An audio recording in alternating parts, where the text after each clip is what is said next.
This episode of the podcast is brought to you by our friends at Regrow.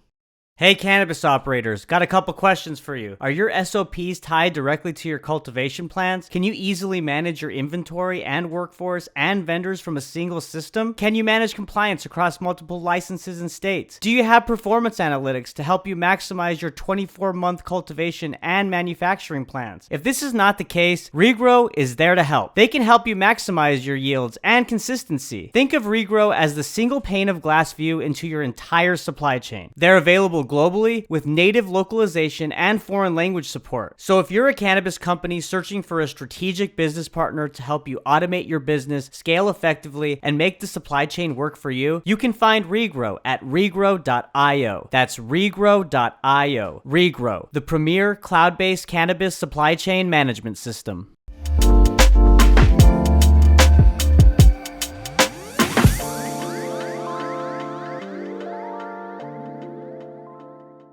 Mr. Skip Motsenbocker, how are you, sir? Doing well, Kevin. How are you doing?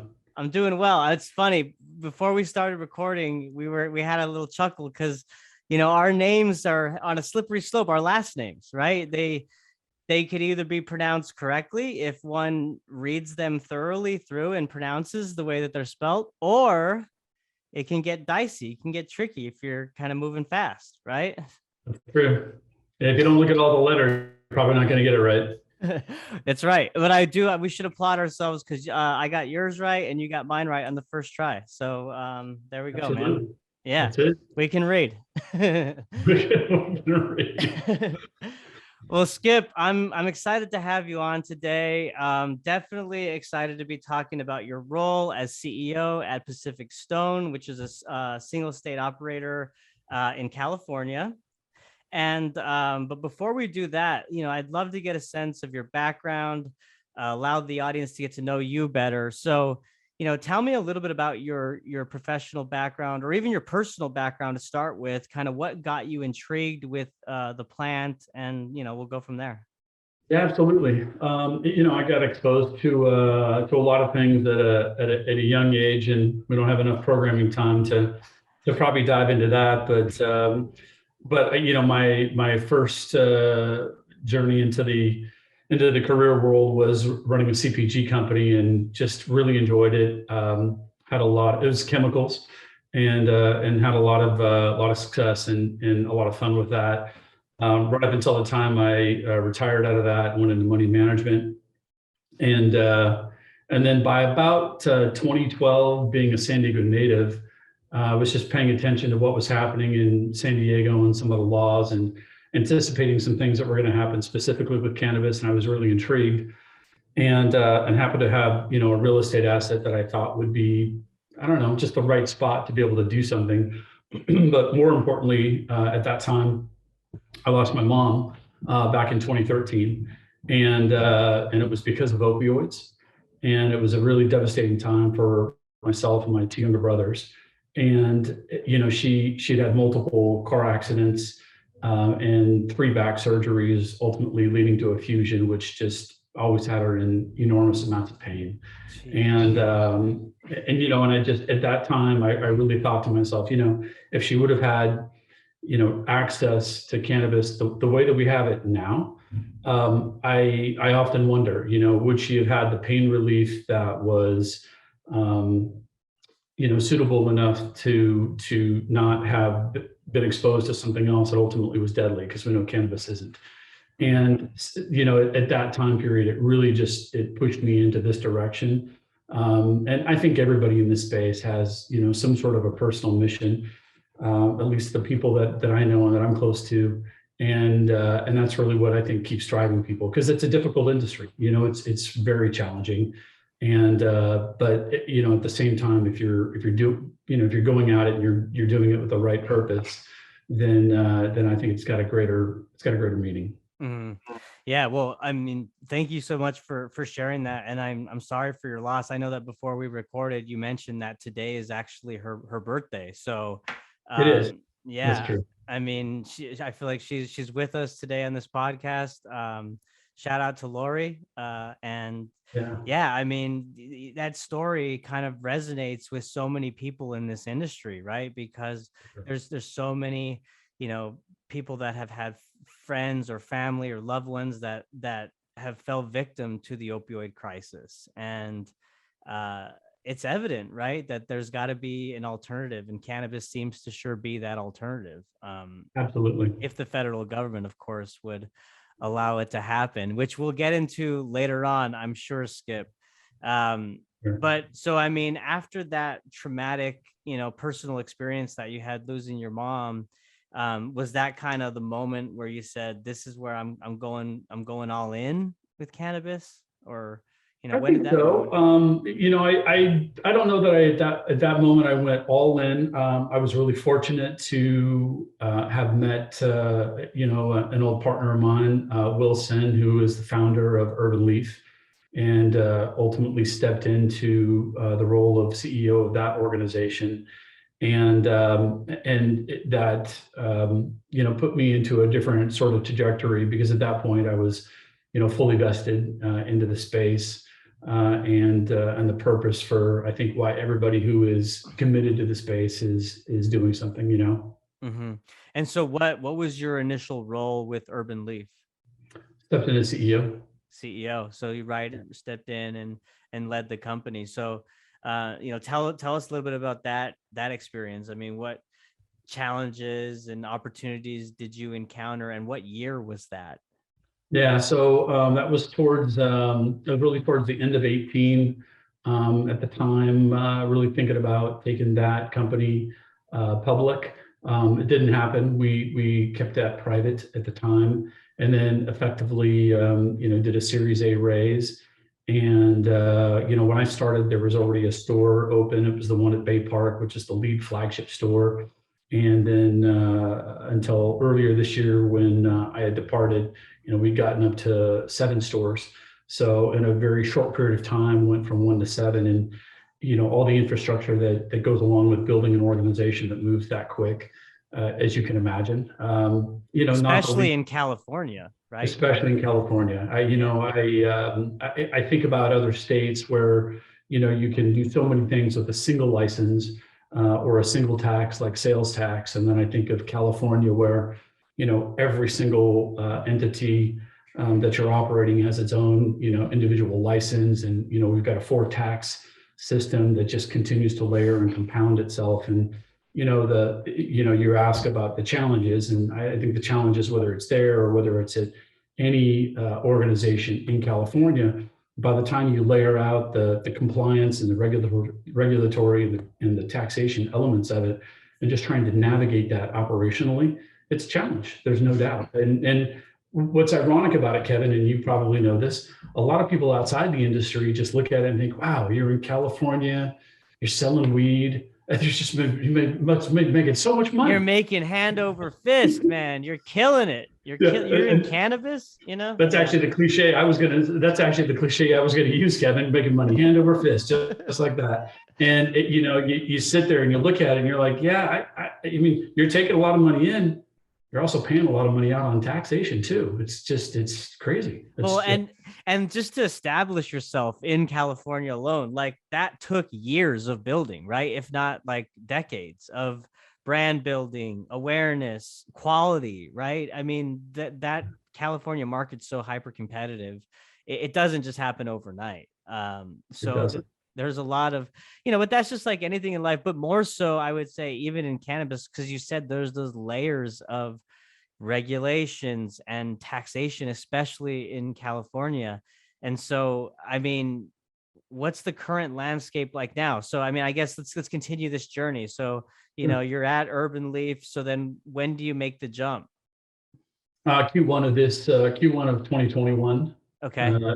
Slid into the role of CEO at Pacific Stone. And what's kind of the guiding mission that you're tasked with as CEO? Well, it's a great, I stepped into an organization that's already a great organization. And I'm a big believer that organizations are made up of people, right? And people work for people. And so really fortunate to be working with a great team. that, have a unified vision. And, but from a big picture perspective, I mean, this is almost for me like a return to roots of the, CPG, first company, because, everything can be quantified in terms of, SKUs, doors, and velocity. And so every single mission that we're focused on is either about, increasing SKUs, increasing doors, or increasing velocity, because it's a brand. And, irrespective of all the metrics of, what we produce on a weekly basis, the vast majority of what we produce goes into a package, and that package has a brand on it that says Pacific Stone. That's who we are. The little known thing about the organization is that it's entirely a private company and has taken $0 from outside investors ever. Wow. Family owned, right? Family owned. Yeah. Wow. That's it. It's an amazing, it really is kind of an amazing story that I think a lot of people don't really know. Cause imagine two groups where you've got, on one hand, a group of growers who understands the art of growing weed. Okay. From a true OG perspective, indoor hydroponic style growing of just the plant. And then you've got another family that is really been farmers, as they say, for 460 years, multi-generational Dutch farmers that understand large scale greenhouse growing, and then just sort of putting those two things, together, where you've got the art and the science blended together. And that's really effectively what you see behind me. It's an amazing operation, truly. Wow. And I know that one thing about PacSun that really is a unique differentiator is its its sustainable cultivation practices and use of that within technology as well. So talk to us a little bit about your sustainable practices. Yeah, absolutely. So it starts all about the starting point of the ingredients. So everything that we're doing is grown and ultimately processed and packaged and delivered directly from us. So there's no outside influence from the time it's pulled as a clone and planted until the time it's put into a package and sent to our distributor. We're the only group that actually touches it. So we're fortunate to be here in Santa Barbara. We're above a large aquifer, so we've got access to water that we pull from a well. As I already mentioned before, all of our farming techniques are done through hydroponics. But the important part about that and like the cocoa media that we use is that it means that the nutrients in the water really are there to just function and help the plant itself grow. Anything that's a residual overflow ultimately gets captured. So we recapture all the water except for that which gets perspired or used by the plant. And then effectively it gets re-sterilized, re-nutrified, and then pumped right back into the farm to its particular setting, and through the whole vertigation process. And from there, I mean, as you can see, behind me, yes, we've got lights to assist in veg, but for the most part, the sun is doing the bulk of the work for us in terms of the growing, because it is a greenhouse. And the rest of it is just all the efficiencies that we just try to plug in. Yes, it's a large machine. Yes, we're dropping about 37,000 plants per week, and it takes a lot of people to get that done. But on the efficiency curve, I think we're doing it about as efficiently as it can be done right now.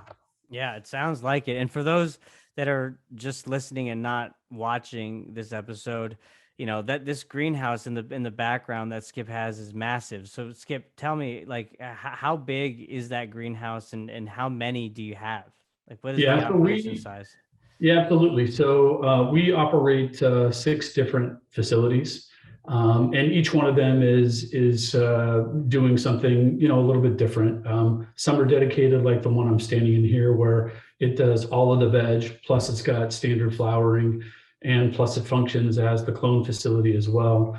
But then we've got some other ones where we've got cultivation, and then we do the processing there. And then we've got others where we got cultivation and we do all the actual packaging. And so for me, if you will, processing is really about drying and curing and bucking of the plant, versus the packaging, where you're taking that final product off the plant and then putting it into one of the packages, whether it's an 1/8 up to an ounce, package, or or ultimately, being manufactured into a pre-roll, let's say, or something like that. Got you. Well, let's talk about your market footprint. So I know that the Pacific Stone brand is in over 600 stores, and y'all sell products that range from, like you talked about, flour, pre-rolls, and cartridges, right? We do. Yep. Yeah. So tell us a little bit about, like, your sales, where those stores are primarily located, things like that. For sure. So we're right now, historically have always been focused on the state of California. So if you look at our, 60-day moving average, we're 600 plus stores. So I think that places us in 75% of the market. Last time we pulled up BDSA, it said that we were around 6.5%. And that's clearly just the legal and regulated, side of the market, obviously. And we're pushing about 1 million square feet of canopy today, producing about 1.5 million pre-rolls per month. And and that's just what we're focused on in California. From a flower perspective, we're doing everything from an eighth to a quarter, just getting ready to release halves, and we've been doing full ounces for quite a while. What are some of your notable strains that you'd want to call out? Well, I think the ones that get a lot of accolades and recognition, whether it's by LeafLink or Weed Maps, Wedding Cake is one of the big ones. Blue Dream is another one, and 805 Glue. Those three seem to be just stable mates that have a lot of traction, a lot of love. We've introduced recently some newer strains, Fruit Bubblegum, Kush Mints, and a few others that are now out into the market as well. And again, with each of those, we're not just doing packaged flower, but we're also putting those into the pre-rolls as well. Our standard 14 pack, quarter gram or quarter ounce. So yeah, I hear a lot of good things about Wedding Cake. I mean, yeah. People are just rave about that strain. I gotta try that. Yeah, it's really it's nice, and when you see this behind me, I mean it's it really is. It's kind of a magical blend of art and science. Running things at this scale, it's a massive facility, and I think anybody who's ever done it before knows that you've got separate valved irrigation zones, and anything could go wrong at any given point, right? I mean, it's a lot to maintain. So, the big perspective is always quality and consistency. And if we're doing those two things, then we're going to create that value at this scale. And that's kind of like the core ethos, if you will: quality, consistency, and value. Yeah, I think that's wise to have a core ethos, because to your point, there's so many variables that can emerge, and you can quickly get sidetracked or distracted or in the weeds, right? But you always got to be following that North Star. No pun intended on that one, I'm sure, Kevin. Yeah. Yeah, exactly. You're on to me, Skip. Yeah, I got you. I got your number. Well, hey, we've talked about California. Let's talk about multi-state plans. I mean, any thoughts on multi-state expansion plans in 2022 or beyond? Yeah, absolutely. We've actually been asked by a couple of different groups in other spots about our willingness to effectively step into anything that's global beyond the California market, and definitely have an interest. So really just setting it up with the right partners so that we can effectively sort of carry on that same core ethos, but at the same time be able to do it in a different state. Because I mean, obviously, it's not like we can pack up a Penske truck and drive across state lines. So we've got to go get another partner and, if you will, start over again and try to employ the same methods that we've created up here in Santa Barbara. Right. How about any plans for going public? Not yet. Not yet. In time.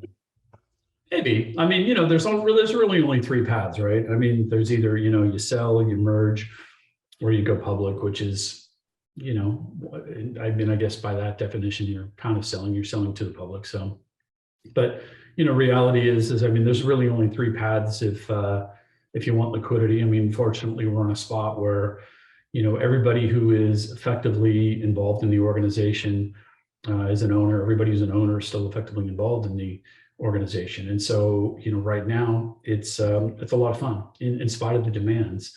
And I think at a certain point, a lot of people realize that, it can't always just be, about, money in and money out and profit that's going to be made. You have to have some fun along the way, because otherwise, like, what's the point?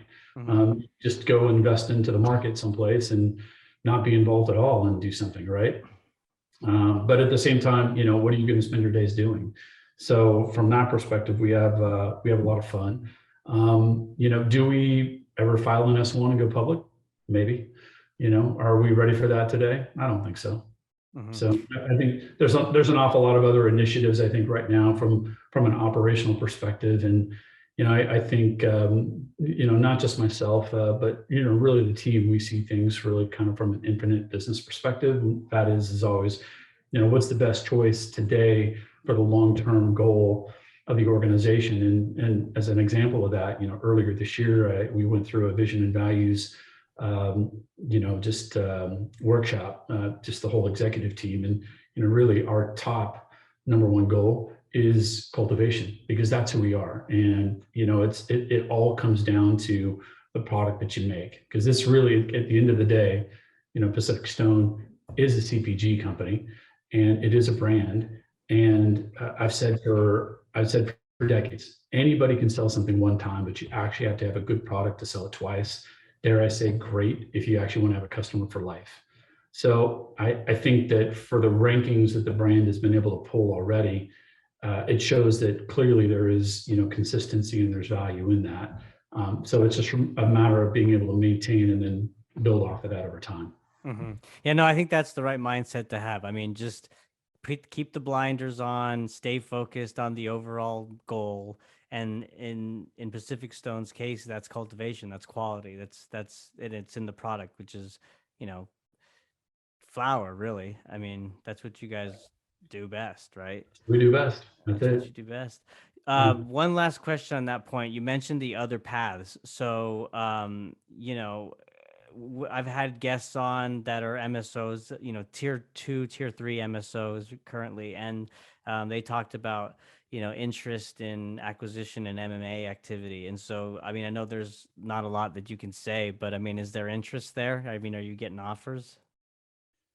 I think that there's, I think there's always interest. I think it's just like anything else, though. I mean, just because, people talk about getting married, I mean, you still got to be married, and you might have kids someday, and there's a whole lot of work. So just, it's kind of like, like when you hear people like make an announcement that they're going to do something, you're like, wow, well, the hard work's done. It's like, no, that's an announcement that there's a whole lot of work coming, right? I mean, at the end of the day. What do the Marines say? There's a Marine saying, I think it says, everyone wants to go to heaven, but no one wants to die. Probably a fair statement. So yeah, exactly. Well, let's switch gears and let's talk about, what's at hand right now. And that is efforts of federal reform as it relates to cannabis. And, I mean, I'm hearing that safe banking is stalled because the NDAA is stalled at this point. And so, I mean, what are you hearing on that front? I mean, are you do you know more than I do? Because that's really all I know, is that nothing's really moved, and it doesn't look like it's going to happen this year. I mean, for 21, I definitely don't think it's happening this year.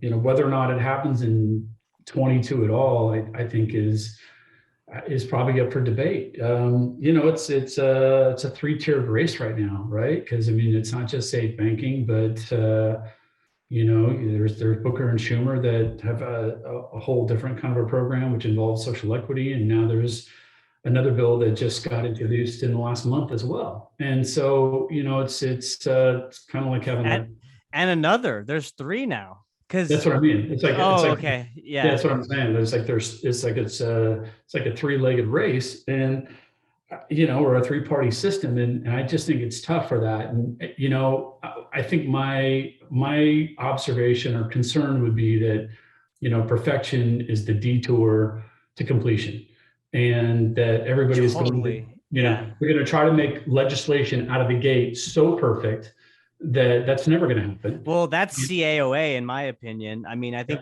we saw that play out. Like they want everything comprehensive. That's what Schumer keeps saying, comprehensive reform. Well, good luck, buddy, because there's a lot of layers to peel back within this complexity that the federal government has implemented in this whole Absolutely. space. There's so much. And, what's disappointing about that is that, often, legislation isn't perfect out of the gate and things change. And not only that, just the dynamics continue to change over time. So, the idea that it's going to be perfect out of the gate versus trying to just make it perfect, or at least as perfect as can be now, so that it at least aligns with what the voter referendums, for the most part, that have been, enacted in all the other states.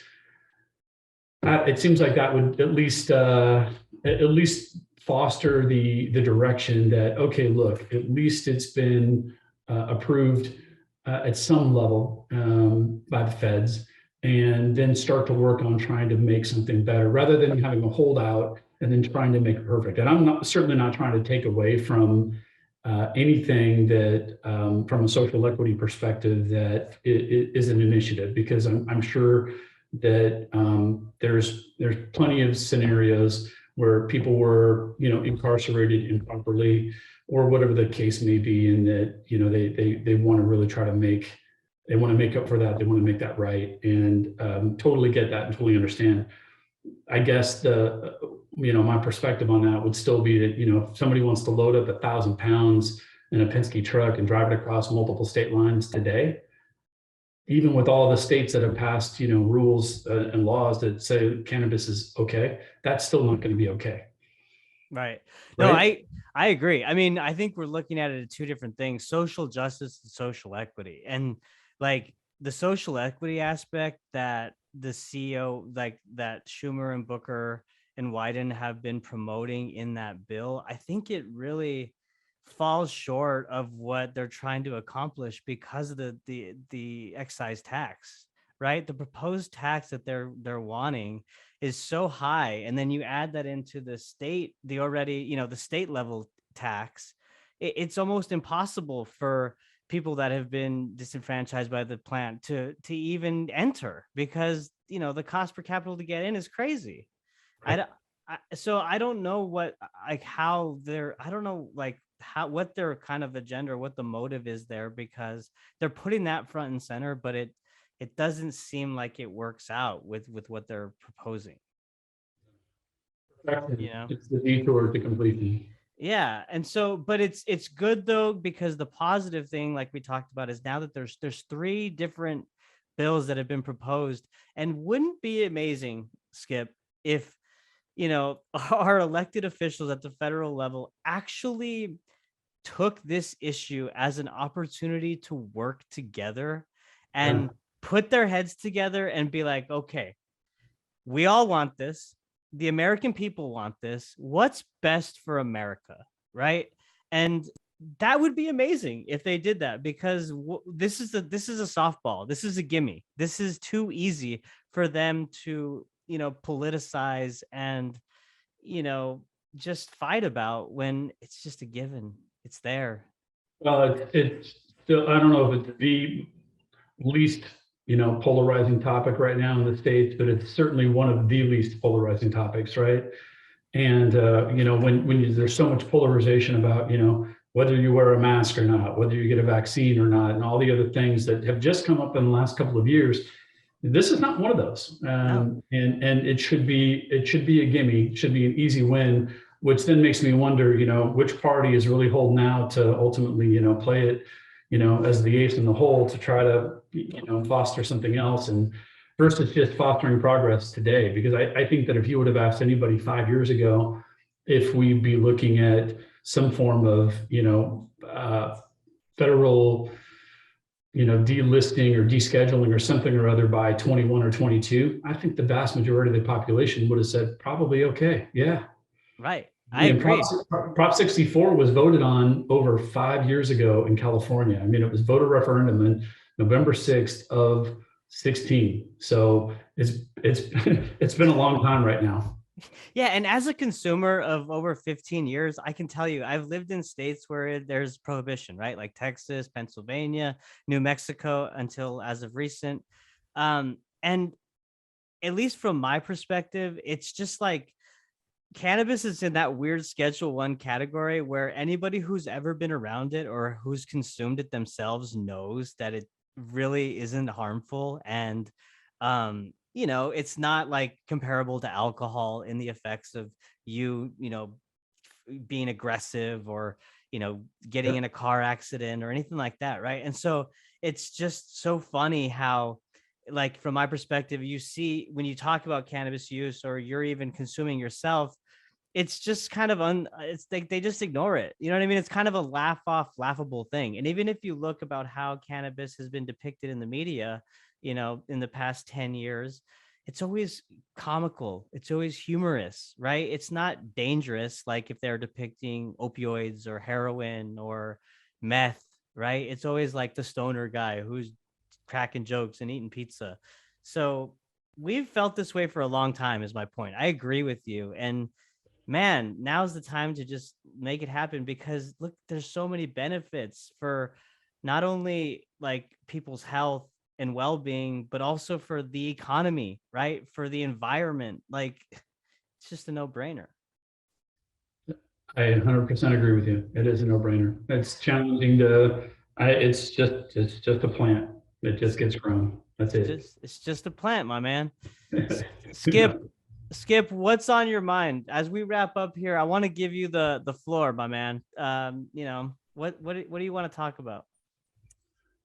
Gosh, we've already touched on so many things. Do you want to plug Pacific Stone and let everybody know where they can find y'all's website and social media? For sure. I mean, PacificStoneBrand.com is the website. Or I think you can probably type in Pacific Stone just by itself in any web browser, and you're going to be able to track us down and find us, or certainly walk into most stores in California and track us down. I look, we're a big group.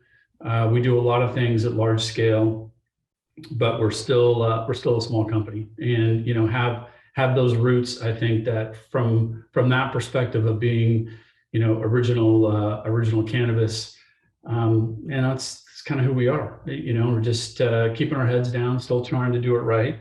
I kind of laugh. You were talking about some of the stigmas that go with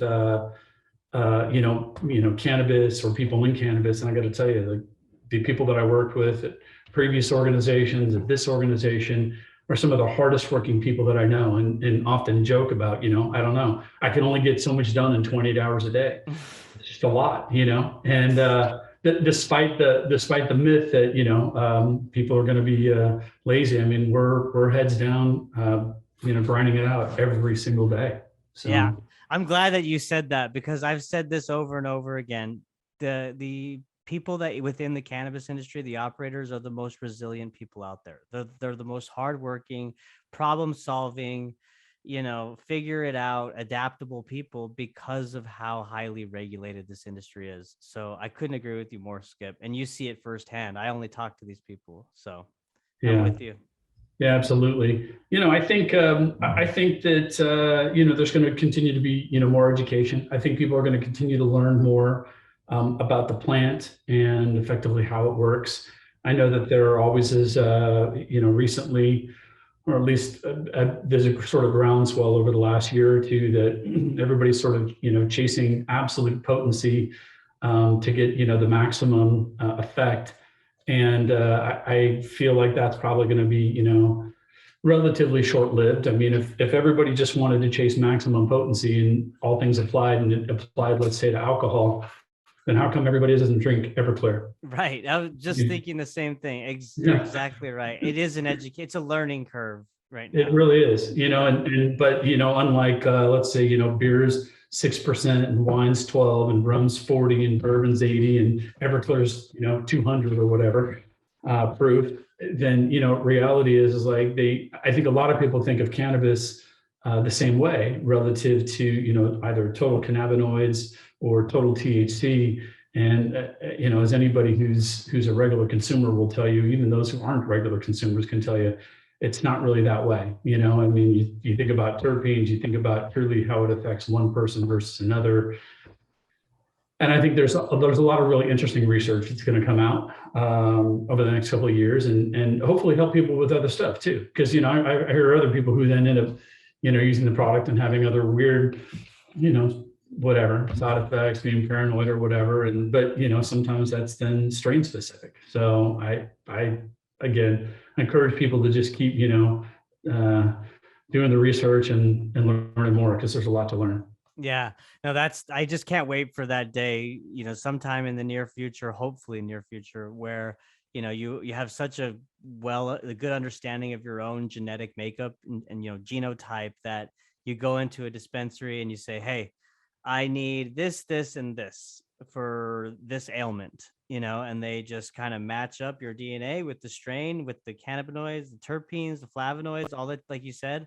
And it's like a lock key effect, and I believe that is the future.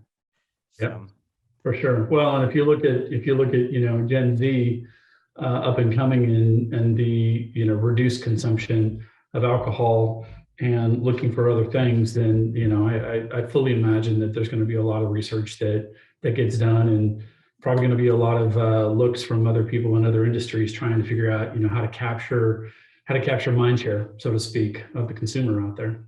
totally, yep. And the legal cannabis industry is just going to be moving full-fledged ahead while the federal government tries to figure it out. Well, I mean, but Kevin, that's like for years though, right? We've been saying for a long time, like for those who, for those who want access to, banking or any form of legal banking, in the space, if you want that, like you can get that. That's not even a thing, right? But if back on the early days, I remember back in 2017, looking at where the state of California was depositing the tax revenue checks, okay, and thinking to myself at the time that well, we don't want to allow banking because we're afraid that the cartels are going to be involved, so therefore we want you to continue to just operate in cash. Yeah, that makes so much sense, right? But at the same time, we want a metric tag on everything because we want seed to sale compliance. So we want to track the product all the way through, but the money, no, just deal with that in cash. That just doesn't make sense, right? No, it's very ass backwards for sure. Yeah. Well, we got to see how this plays out, Skip. But I got to tell you, it's been a pleasure talking with you. Really, really enjoyed your experience with the plant and your role as CEO with Pacific Stone. So really appreciate your time. Thank you so much. Thanks, Kevin. Likewise. Appreciate it. Yes. And thank you all for listening. Bye. All right. See you later.